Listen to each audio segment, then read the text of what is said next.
Go live, go live, go live, go live. Hey, hey. Here we are. Okay, sorry about that. Just a minute late. Oh my good Lord. Throwing makeup on right and left here. Anyway, today, believe it or not, we're going to talk about branding, brand awareness, right? Versus paying for leads. That's what we're talking about today. So I'm going to give a few minutes just to see if somebody's going to join me today, and we'll get started here in just a moment. This topic was recommended. Every Monday, I like to go on in the group and ask, what shall we talk about today, right? Or what should we talk about Friday? So Elliot posted and asked to talk about the difference between brand building and buying leads. And I think specifically he was looking for,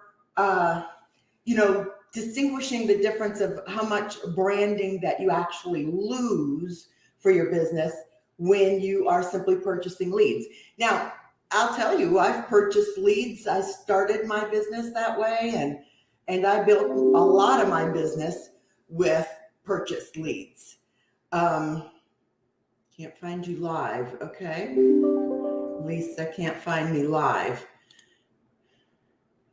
Kelly is joining me. Okay. Lisa, let me see. You should be able to go into the breakthrough group and click on the featured tab in the breakthrough group. Hopefully you'll be able to find me. I just saw a message from her. Okay. All right. So anyway, let me gather my thoughts again here. Okay. So if you're just joining me, let me know who's here. Right. And, I was telling everyone that Elliot had suggested this topic today, and the difference between building a brand and buying leads. Now, if you're still buying leads, more power to you. If it is productive and it's paying off for you. The point that Elliot was wanting to make, however, is that when you buy leads, especially if you're an agent, for example, or a new brokerage, right? Okay, good. Glad to see you're here. All right. So especially when you're a new brokerage, the branding, you miss out on a lot of branding if you're just going to purchase leads. But if you've got a great funnel and you've got a nurture process and you can bring those leads in that you have purchased and nurture them along, that is the difference. That's what you have to understand, and most agents don't. Even when you're purchasing the data, even when they say we're not interested, you don't delete them. You keep them in your funnel forever, because they could be in your social media world. They can be on your email list. They can be in your Facebook groups. There can be a half a dozen ways that you can nurture that data, right? Because you're paying for the data, right? Whether you're brand building or whether you're buying leads, it's all about the data purchase, isn't it? Okay. And it's all about keeping that data nurtured. If you're buying leads and you don't have the funnel behind it, you are throwing money out the window. Okay. You have to have that funnel behind it. You have to have the CRM in place. You have to have the retargeting. You have to have the nurture process, the whole 9 yards, because people aren't ready to purchase. Sometimes they'll look for 6 to 12 months in advance before they're ready to make a jump or a purchase. Okay. So these are some things that you need to keep in mind. Hello, everyone. I see Lisa made it in here. Good. Nice to see everyone.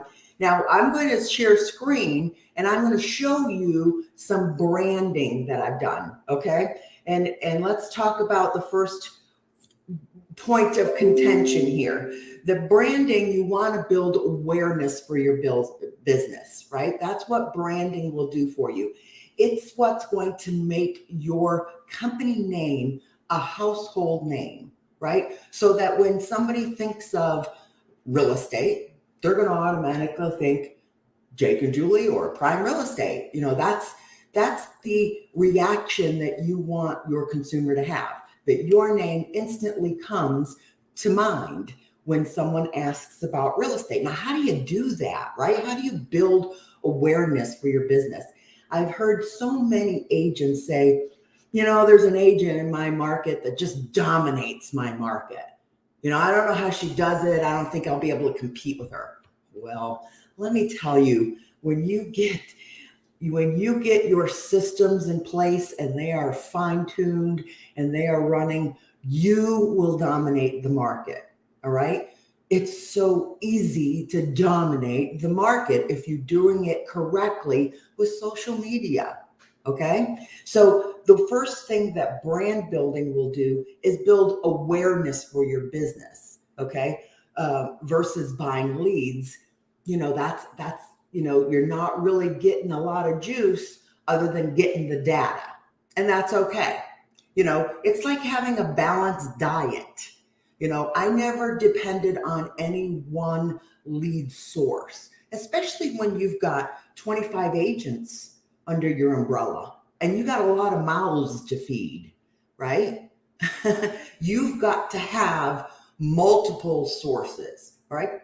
If you are a boutique brokerage and maybe you're just a family team like we are, we've been up there and we've come back down because we have changed our motivation. Okay. I just want to make my lousy 6 figures at this point in my career and go fishing, right? You know what I mean? And that can be done so easily.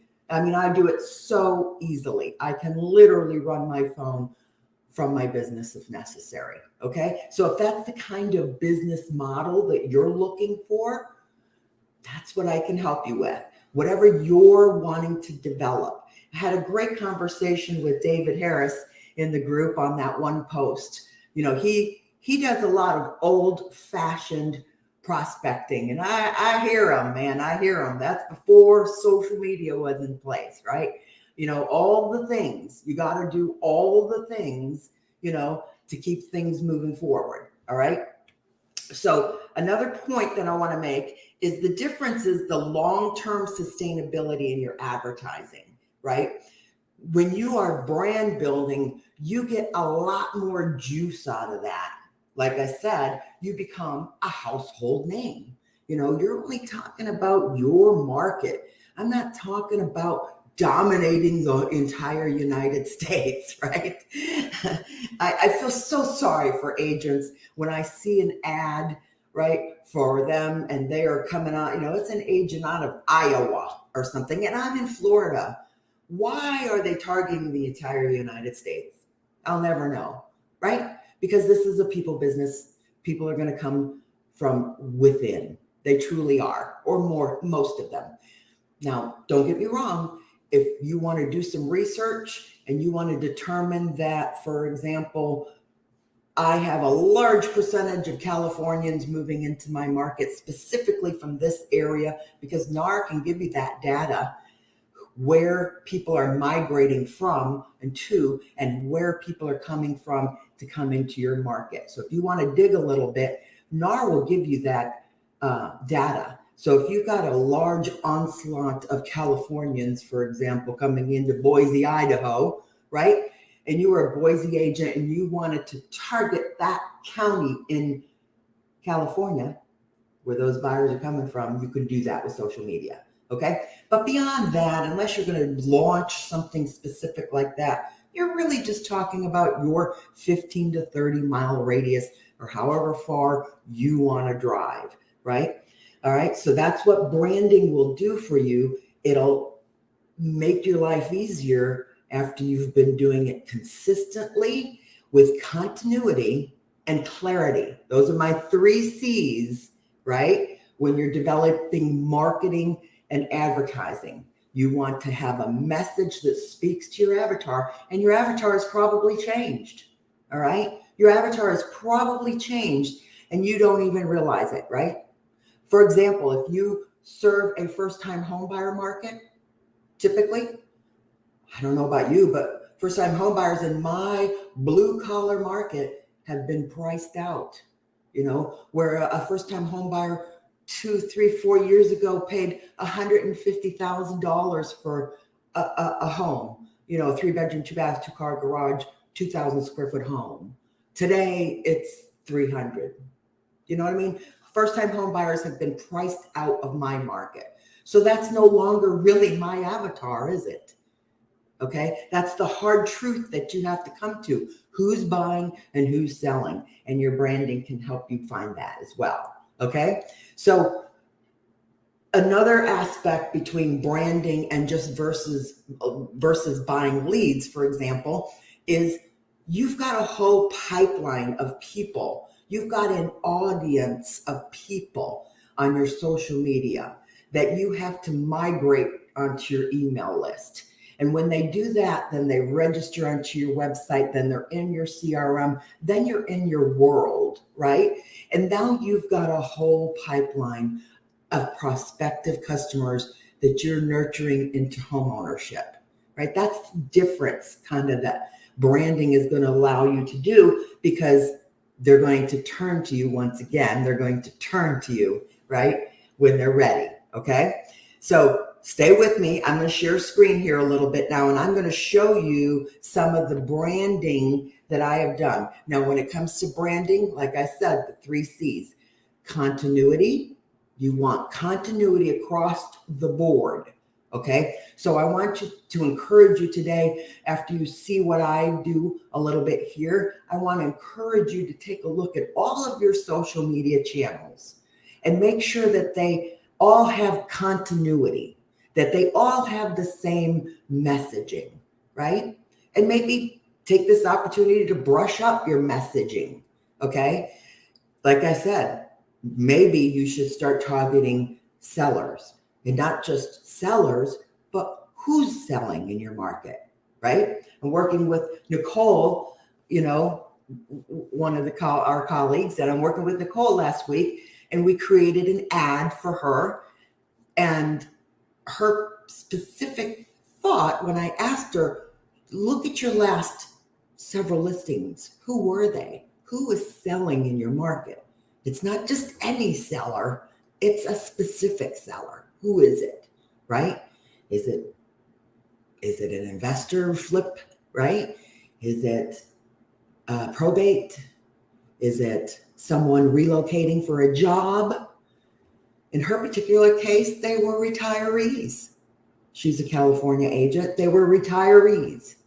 When that came to mind, okay, now we know who our target audience is, right? That's who we want to speak to, is the retirees in your market that are selling to take advantage of their equity, and they're moving on with the next chapter in their lives, aren't they? All right. That's the story we want to tell in your marketing. Okay. So that's what we drill down and do in the Agent to Broker program. Okay. So let me share screen real quick with you here. I'm going to show you kind of what I'm talking about for continuity. Okay. Here you should be able to see, this is my personal Facebook page, right? And I want you to notice the cover letter, the cover photo here. And I've got a call to action here. So, everything you do, you want to have an opportunity to make a call to action. If you click on that cover photo, for example, over here, you have an opportunity to put a link to your website, okay? This is the most clicked on photo of your profiles, okay? But more importantly, you've got an area here to add links in your page. If you're an agent, don't put your broker's link here.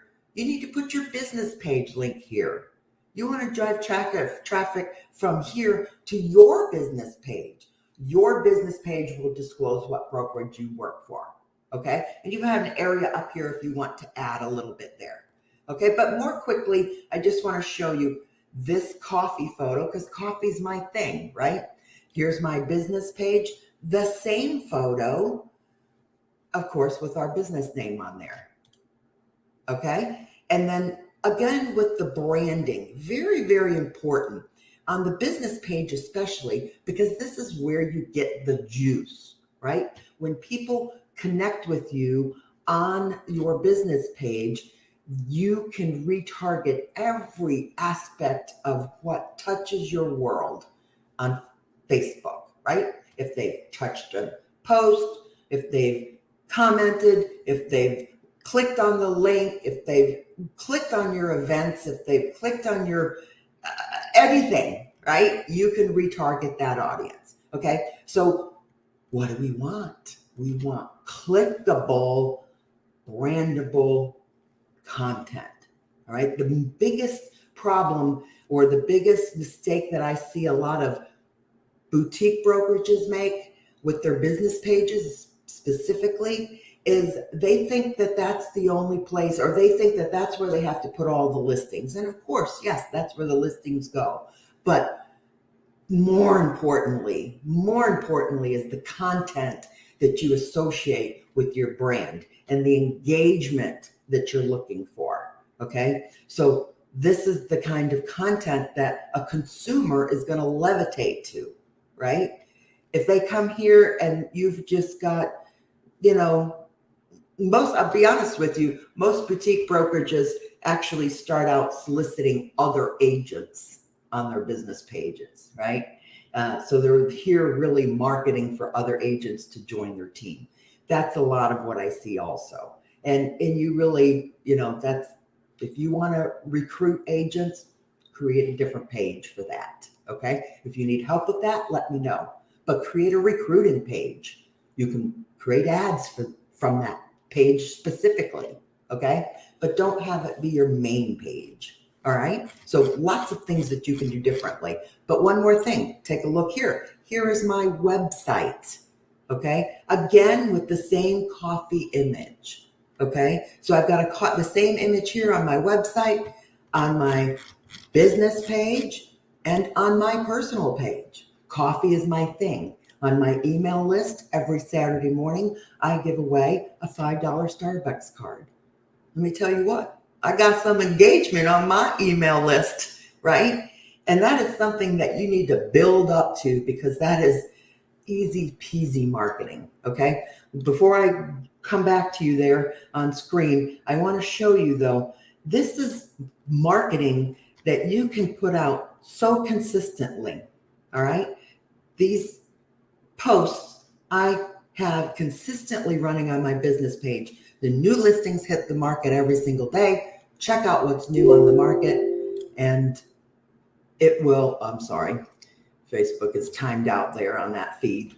I had it because I had it specifically set for the consumer's view, right? You can see that it's a little bit different. And are you aware of all the new changes that they're making with your page, right? If you need some help with that, let me know. All right, but let me go back to this. These are posts that I consistently put through my business page that do what? Click on it and bing, bang, boom, it lands on an IDX listing page of my website. Okay, so the consumer comes here and they see every single home that's listed on the Deltona market. These are constant posts that come through my business page. Okay, all right, so there's that in a nutshell. That's kind of how you can make things, work smarter and not harder. When you can get yourself in a position where your social media can feed you for pennies really, marketing. By the time you pull it all together, you've got a brand out there that's consistent and people levitate to. Okay, so now we want to talk a little bit here about how, I promise we learn how to grow your personal brand without any connections or without paying for anyone. Okay, I'm going to share screen one more time. I'm going to show you an organic method that I use, and I don't spend any money marketing for buyers. Okay, all of my marketing is very targeted to sellers. So if you want to shift your business model, everybody always wants to talk about how can I work with more sellers instead of buyers. Buyers are a cash flow. They can get you up and running, while you're building a brand. And then as you get rolling and your brand gets out there and it becomes a household name, literally, you can make that happen pretty quickly with social media. Okay.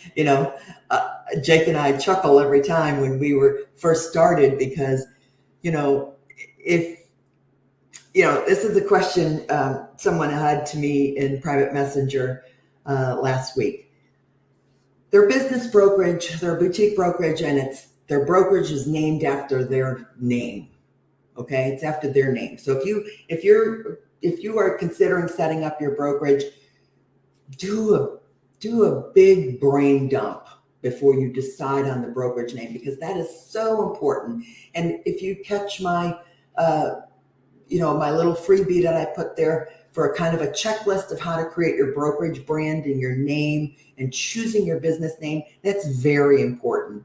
That's very important, because this particular broker, felt like having the business, their last name or their first name, prevented them from hiring other agents. And I had to be honest with her. Yes, I felt like it does. Okay. Can you imagine if, we had a partner, to be honest with you, we had a partner for about 6 months, the first 6 months of our business. And, they first wanted to call it Severco and Luce Realty. Oh, come on now. Nobody can spell Severco. Nobody can pronounce it, and it's difficult, I think, to attract agents when,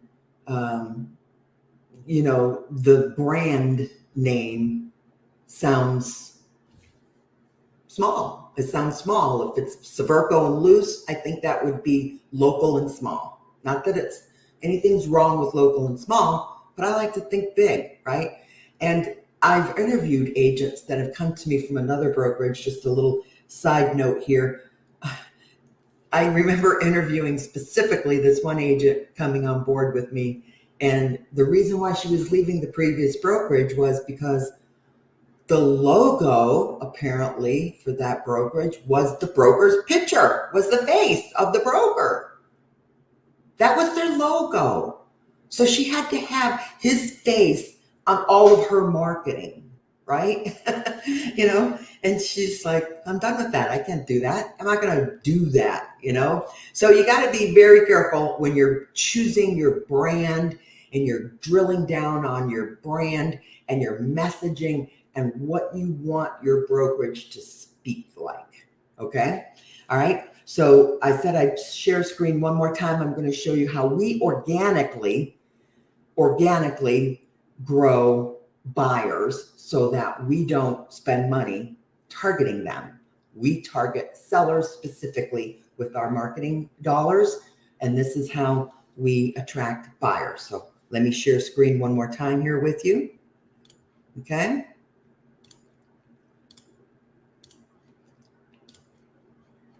Okay. Now, you can scroll on down. Let me get here to my business page, back to Prime's page.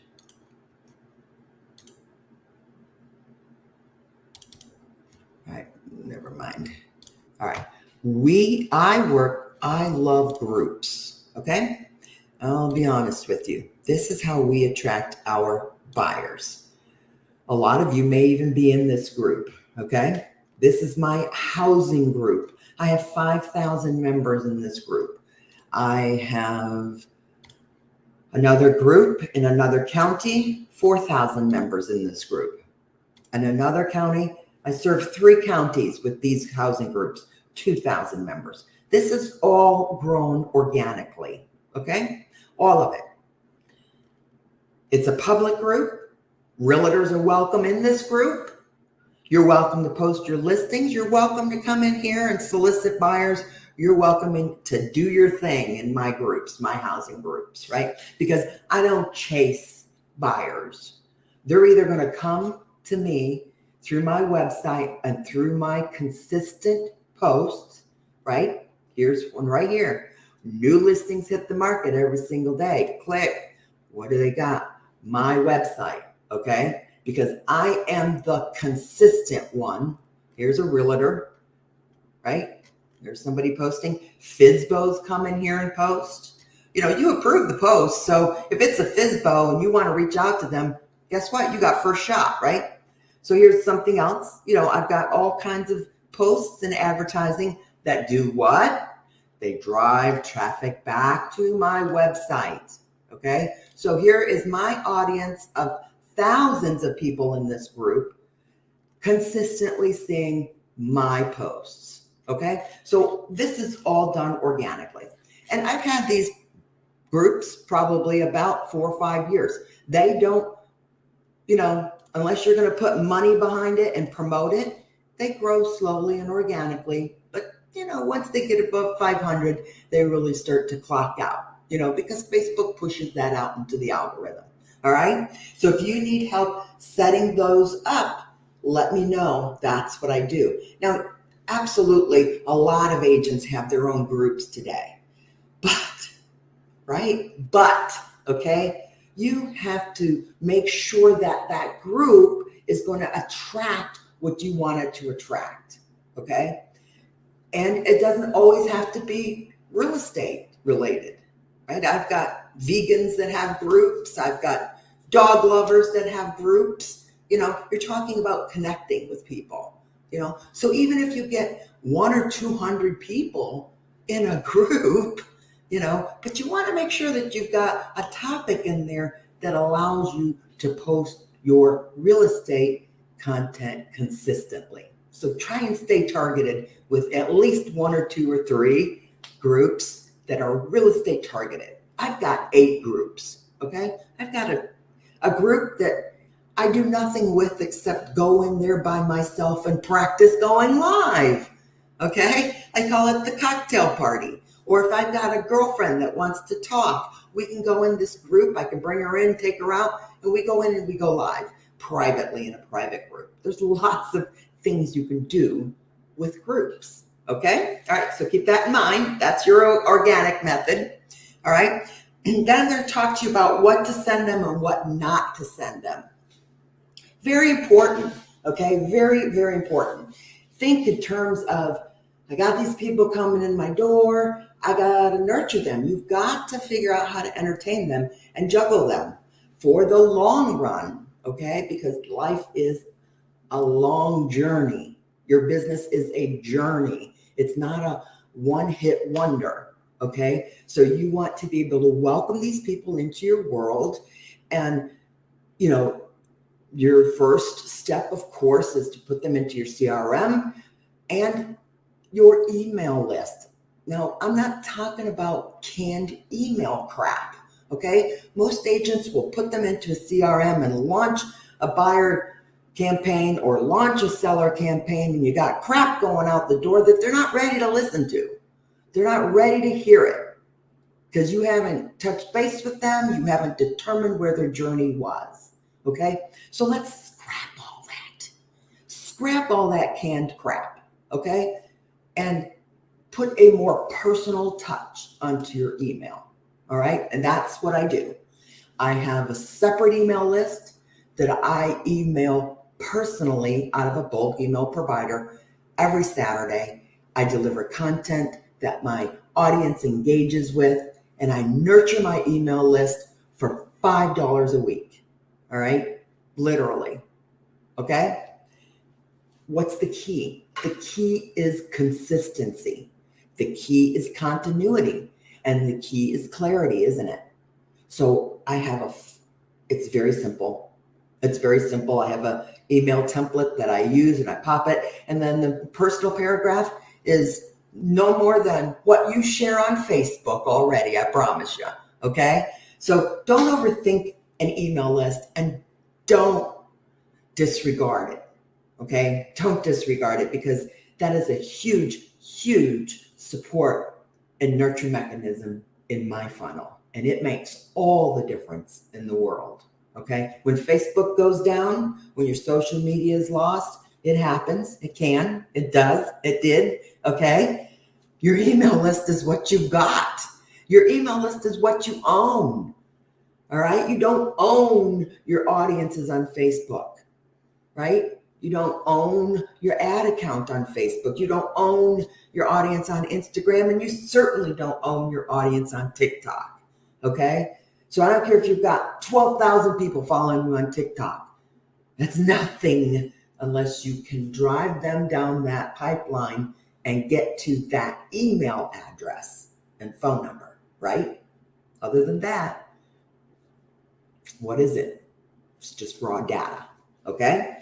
All right. The next thing we want to talk about is how to make sure you're building a brand for the sake of building a business and not just for making money online, okay? Because in the long run, your brand is going to be a reflection of you. And I promise you that when you're in a market for 20 years and you've built a brand for 20 years, that's going to be of value, especially if you're in small hometown America like I am. You know, maybe not so much if you're in Los Angeles County.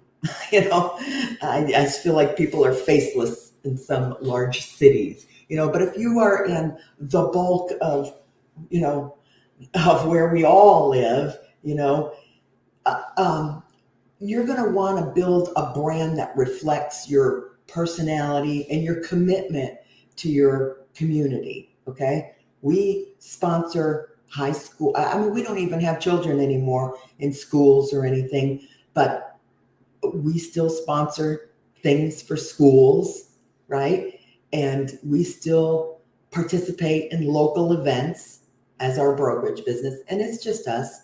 But, you know, it's something they kind of grown over the years to expect. So we get called upon because they know that we'll help. Okay. And that's when you know that you've really arrived, when your community knows that they can call upon you for some help. Okay. All right. And that's what makes it all worthwhile, doesn't it? It doesn't happen overnight. It really doesn't. But there are certainly some fundamental basics that your business needs to have in place to do this, to pull this off. Okay. You know, I've told my story many times. You know, we have grown our business up. And now that we are approaching, I don't want to say how old I am, but I've come to a point in my life where I have an empty nest and I would like to do more traveling. So over the course of the last 2 or 3 years, we have shifted our business to be more virtual and more mobile, okay, where we're not depending on opening doors, you know, necessarily working with buyers. Obviously, when you're working more heavily with sellers, it's a little bit different business model, isn't it? When you're working with property management, it's even more virtual. It's very easy. You know what I mean? We have several different models that we still function within our business, streams of income. When you have multiple streams of income, you're not depending on market shifts. You're not so volatile to market shifts. When you have some foundation in your business that gives you a stream of income that is residual. Okay, that's my goal. All right.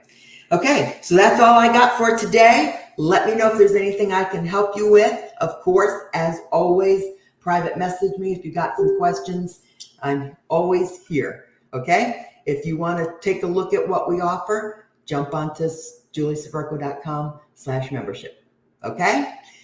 I will talk to you later. I'm going to jump over here to comments real quick. I have some housing groups. Okay. It's been a great upsell for FSBOs. There you go. Absolutely. That is absolutely, you know, I use that in my presentation to my property managers. You know, when I am interviewing I love property management. I'm doing short-term and long-term property management, and I have for a lot of years, long-term. But my FSBO groups or my Facebook housing groups are definitely something that helps me solidify those property management listings. When I say, look, you know, I got, you know, here we go. I've got these audiences right here in these groups. It's always a good tool, definitely.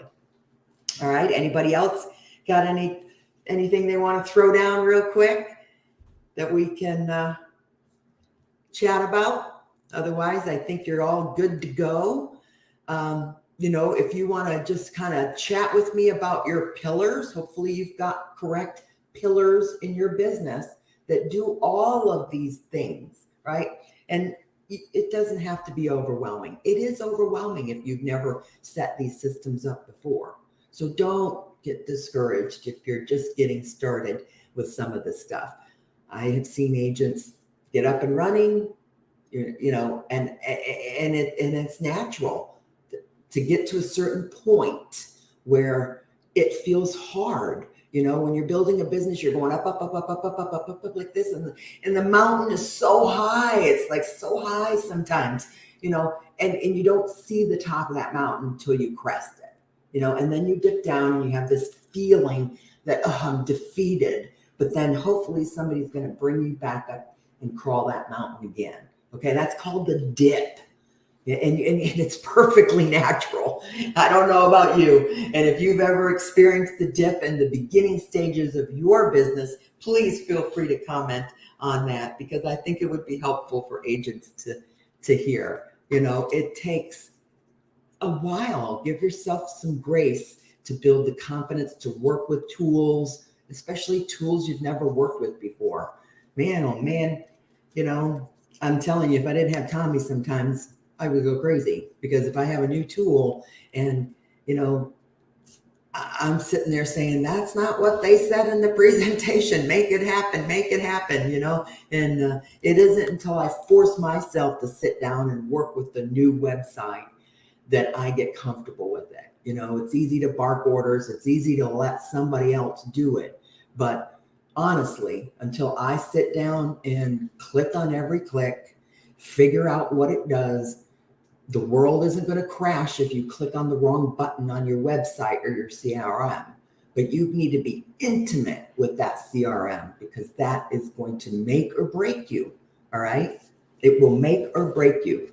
If you don't have a CRM, you have probably lost or passed up more business, seriously, than most agents close in a single year, right? You probably have, if you think about it. Okay.